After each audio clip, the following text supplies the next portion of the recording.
ಧನುರ್ ರಾಶಿ. ಧನುರ್ ರಾಶಿಯವ್ರಿಗೆ ಗುರು ಬದಲಾವಣೆ ಹೇಗಪ್ಪ ಇದೆ ಅಂದ್ರೆ, ನಿಮ್ಗೆ ಧನುರ್ ರಾಶಿಯವ್ರಿಗೆ ಇಷ್ಟ ದಿನದಿಂದ ಶುಭ ಕೆಲ್ಸ ಕಾರ್ಯಕಳೆ ನಡೀತಾ ಇತ್ತು, ಶುಭ ಸುದ್ದಿನೇ ಬರ್ತಾ ಇತ್ತು. ಯಾಕೆಂದ್ರೆ 7ನೇ ಮನೆಯಲ್ಲಿ ಗುರುಗ್ರಹ ಇದ್ದಾಗ ನಿಮ್ಗೆ ಒಂದ್ ಯಥೇಚ್ಛವಾಗಿ ಹಣಕಾಸು ಬರೋಂಥದ್ದು, ಒಂದು ಪಾರ್ಟ್ನರ್ ಇಂದ ನಿಮ್ಗೆ ಒಂದು ಲಾಭ, ಹೆಚ್ಚಿಗೆ ಲಾಭ ಬರೋಂಥದ್ದು, ಪ್ರತಿ ಒಂದು ಎಲ್ಲಾ ಒಳ್ಳೇದನ್ನೇ ನೋಡ್ತಾ ಇದ್ರಿ.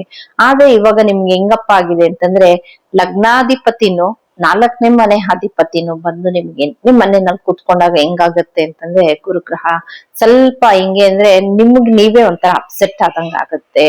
ಹೆಲ್ತ್ ಅಲ್ಲಿ ಇಶ್ಯೂಸ್ ನಿಮ್ಗೆ ಅಂದ್ರೆ ನಿಮ್ಮ ಮೇಲೆ ನಿಮ್ಗೆ ಕಾನ್ಫಿಡೆನ್ಸ್ ಕಮ್ಮಿ ಆಗ್ತಾ ಬರುತ್ತೆ. 8ನೇ ಮನೆಯಲ್ಲಿ ಕೂತ್ಕೊಂಡಾಗ ಅದು ಸ್ವಲ್ಪ ಆ ತರ ಆಗ್ತಾ ಇರುತ್ತೆ ನಿಮ್ಗೆ. ಅದ್ರಲ್ಲಿ ಸುಮ್ನೆ ಹೆಂಗೆ ಅಂದ್ರೆ ಮನೇದೇನಾದ್ರು ಆಲ್ಟ್ರೇಷನ್ ಮಾಡೋವಂಥದ್ದು, ರಿಪೇರಿ ಮಾಡಿಸೋವಂಥದ್ದು, ಸುಮ್ನೆ ಎಕ್ಸ್ಟ್ರಾ ಖರ್ಚುಗಳು ಬರ್ತಾ ಇರುತ್ತೆ. ಯಾಕೆಂದ್ರೆ 12ನೇ ಮನೆನ ನೋಡ್ತಾ ಇದ್ದಾನೆ ಗುರುಗ್ರಹ ನಿಮ್ಗೆ. 12ನೇ ಮನೆ ನೋಡ್ತಾ ಇರ್ಬೇಕಂತ ಅನ್ಎಕ್ಸ್ಪೆಕ್ಟೆಡ್ ಖರ್ಚುಗಳು ಜಾಸ್ತಿ ಬರುತ್ತೆ. ಒಂದ್ ಚೆನ್ನಾಗಿರುತ್ತೆ ಮನೆ, ಅದ್ರಲ್ಲಿ ಏನೋ ಒಂದು ರಿಪೇರಿ ಬರೋವಂಥದ್ದು, ಅಥವಾ ಒಂದು ಗಾಡಿ ತುಂಬಾ ಚೆನ್ನಾಗಿ ಓಡಿಸ್ತಾ ಇರ್ತೀರಾ, ಆ ಗಾಡಿ ರಿಪೇರಿ ಬರೋವಂಥದ್ದು, ಈ ತರ ವಾಹನಕ್ಕೆ ಯಥೇಚ್ಛವಾಗಿ ದುಡ್ಡು ಖರ್ಚು ಮಾಡೋವಂಥದ್ದು, ಮನೆಗ್ ಖರ್ಚು ಮಾಡೋವಂಥದ್ದು, ಅಥವಾ ತಾಯಿ ಹೆಲ್ತ್ ಖರ್ಚು ಮಾಡೋ, ತಾಯಿ ಹೆಲ್ತ್ ಏನಂತ ಅಪ್ಸೆಟ್ ಆಗಲ್ಲ. ಯಾಕೆಂದ್ರೆ 4ನೇ ಮನೆಯನ್ನ ಗುರುಗ್ರಹ ನೋಡೋದ್ರಿಂದ ಅವ್ರ ಆರೋಗ್ಯದಲ್ಲಿ ಚೇತರಿಕೆ ಕಾಣುತ್ತೆ ಅಂತಾನೆ ಹೇಳ್ಬೋದು. ಆದ್ರೆ ರಿಪೇರಿಗಳು ಬರ್ತಾ ಇರುತ್ತೆ. ಆದಷ್ಟು ನಿಮ್ಗೆ ಏನು ಅಂದ್ರೆ ಗಾಡಿಗಳ ರಿಪೇರಿ, ಅಥವಾ ಯಾವ್ದೋ ಒಂದ್ ಒಳ್ಳೆ ಗಾಡಿನ ತಗೋಬೇಕು ಅನ್ಕೊಂಡ್ ಹೋಗಿರ್ತೀರಾ, ನೀವ್ ಅನ್ಕೊಂಡಿದ್ದಂತ ಗಾಡಿ ಸಿಗದೆ ಇರೋದು ಇರ್ಬೋದು.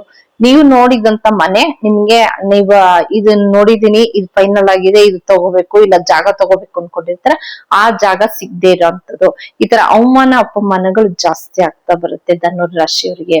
ಅದ್ರಲ್ಲಿ ನಿಮ್ಗೆ ಹೆಲ್ತ್ ಅಲ್ಲಿ ಸ್ವಲ್ಪ ಸಣ್ಣ ಪುಟ್ಟ ಪ್ರಾಬ್ಲಮ್ಸ್ ಗಳು ಬರ್ತಾ ಇರುತ್ತೆ.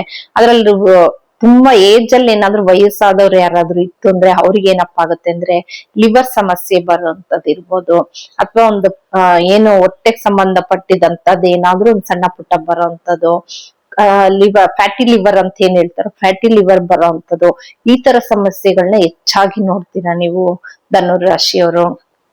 ಆದಷ್ಟು ಸ್ವಲ್ಪ ಊಟನ ಕಮ್ಮಿ ಮಾಡ್ಕೊಬೇಕಾಗತ್ತೆ ನೀವು. ಯಾಕೆಂದ್ರೆ ನಿಮ್ಗೆ 2ನೇ ಮನೆನ ನೋಡ್ತಾ ಇದ್ದಾನೆ ಗುರುಗ್ರಹ. ಮಕರ ರಾಶಿನ ನೋಡಿದಾಗ ಊಟದ ಅಂದ್ರೆ ಅದ ಅಧಿಪತಿ ದುಡ್ಡು ಕಾಸು ಸ್ವಲ್ಪ ಸಣ್ಣ ಪುಟ್ಟ ಬರ್ತಾ ಇರುತ್ತೆ ನಿಮ್ಗೆ, ಅದ್ರಲ್ಲಿ ಏನ್ ಸ್ಟ್ರಕ್ ಆಗಲ್ಲ. ಆದ್ರೆ ಊಟನ ಯಥೇಚ್ಛವಾಗಿ ಸುಮ್ನೆ ಹಶ್ವಿಲ್ಲ ಅಂದ್ರೂ ಊಟ ಮಾಡ್ಬೇಕು ಅನ್ನೋಂಥದ್ದು, ಅಥವಾ ಈ ಶುಗರ್ ಜಾಸ್ತಿ ಏನಾದ್ರು ಇದ್ದವ್ರಿಗೆ ಏನಾಗುತ್ತೆ ಅಂದ್ರೆ ಅದೇ ತಲೆಯಲ್ಲಿ ಕೂತಿರುತ್ತೆ, ನಾನು ಊಟ ತಿನ್ಬೇಕು, ಏನಾದ್ರು ಅದರಿಂದ ಏನಾಗುತ್ತೆ ಅಂತಂದ್ರೆ ನಿಮ್ಗೆ ಕೊಬ್ಬು ಶೇಖರಣೆ ಜಾಸ್ತಿ ಆಗ್ತಾ ಬರುತ್ತೆ. 8ನೇ ಮನೆಯಲ್ಲಿ ಗುರುಗ್ರಹ ಹೋದಾಗ ನಿಮ್ಗೆ ಏನಾಗುತ್ತೆ, ಯಥೇಚ್ಛವಾಗಿ ಊಟ ಮಾಡಿ ಮಾಡಿ ಮಾಡಿ ಸ್ವಲ್ಪ ಅದರಿಂದ ಹೆಲ್ತ್ ಅಪ್ಸೆಟ್ ಆಗೋಂಥದ್ದು ಇರುತ್ತೆ. ಆದಷ್ಟು ಊಟನ ಕಮ್ಮಿ ಮಾಡಿ ಸ್ವಲ್ಪ ಹೆಲ್ತ್ ಬಗ್ಗೆ ನೀವು ಗಮನ ಕೊಡ್ಬೇಕಾಗತ್ತೆ. ಇನ್ನೇನಾದ್ರೂ ಗಾಡಿ ತಗೊಬೇಕು, ಒಂದ್ ಮನೆ ಏನಾದ್ರು ತಗೋಬೇಕು, ಏನಾದ್ರೂ ಒಂದು ಮಾಡ್ಬೇಕು ಅಂತಿದ್ರೆ ಆದಷ್ಟು ನೀವು ಸ್ವಲ್ಪ ಕಮ್ಮಿ ಮಾಡ್ಕೊಳ್ಳಿ.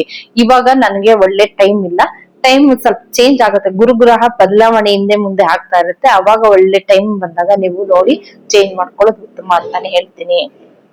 ಅದ್ರಲ್ಲೂ ನಿಮ್ಗೆ 2ನೇ ಮನೇನು ಮತ್ 4ನೇ ಮನೆ 12ನೇ ಮನೆನ ನೋಡ್ತಾ ಇರೋದ್ರಿಂದ, 12ನೇ ಮನೆ ನೋಡೋದ್ರಿಂದ ತುಂಬಾ ಖರ್ಚು ಜಾಸ್ತಿ ಇರುತ್ತೆ. 2ನೇ ಮನೆಯಿಂದ ನೋಡ್ತಾ ಇರೋದ್ರಿಂದ ಸ್ವಲ್ಪ ದುಡ್ಡು ಬರ್ತಾ ಇರುತ್ತೆ. ಹಿಂಗ್ ಬರುತ್ತೆ ಹಿಂಗ್ ಹೋಗುತ್ತೆ, ಹಿಂಗ್ ಬರುತ್ತೆ ಹಿಂಗ್ ಹೋಗುತ್ತೆ. ಆದಷ್ಟು ನೀವು ಖರ್ಚನ್ನ ಕಮ್ಮಿ ಮಾಡ್ಕೊಳ್ಳೋದು ಉತ್ತಮ. ಅದ್ರಲ್ಲೂ ನಿಮ್ಗೆ ಹೆಂಗೆ ಅಂತಂದ್ರೆ, ನೀವು ತುಂಬಾ ಒಳ್ಳೆಯವರು ಅನ್ಕೊಂಡಿರ್ತೀರ ಯಾರನ್ನಾದ್ರೂ, ಆದ್ರೆ ನಿಮ್ಗೆ ಅವ್ರ ಕಡೆಯಿಂದ ಅವಮಾನಗಳಾಗುವಂತದ್ದು ಜಾಸ್ತಿ ಇರುತ್ತೆ. ಆದಷ್ಟು ಸ್ವಲ್ಪ ಹುಷಾರಾಗಿರ್ಬೇಕಾಗತ್ತೆ.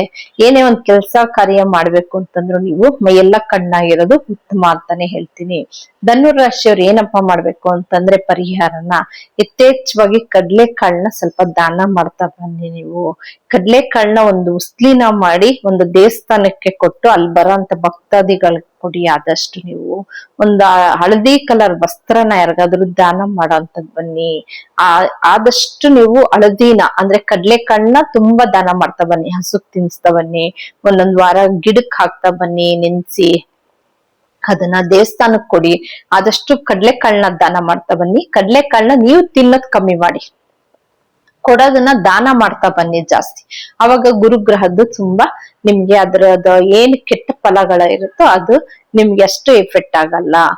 ನೀವು ಇದನ್ನ ಗ್ರಹನ ಆರಾಧನೆ ಮಾಡ್ತಾ ಬನ್ನಿ, ಯಥೇಚ್ಛವಾಗಿ ಗುರು ಮಂತ್ರನ ಉಚ್ಚಾರಣೆ ಮಾಡ್ತಾ ಬನ್ನಿ. ನಿಮ್ಗೆ ಹೇಳಕ್ ಬರಲ್ಲ ಅಂದ್ರೆ ಒಂದ್ ಅಟ್ಲೀಸ್ಟ್ ಒಂದ್ ಯೂಟ್ಯೂಬ್ ಅಲ್ಲೋ ಒಂದ್ ಯಂತ್ರಲ್ಲಾದ್ರೂ ಹಾಕೊಂಡು ಕೇಳಿಸ್ಕೊಳ್ತಾ ಬನ್ನಿ.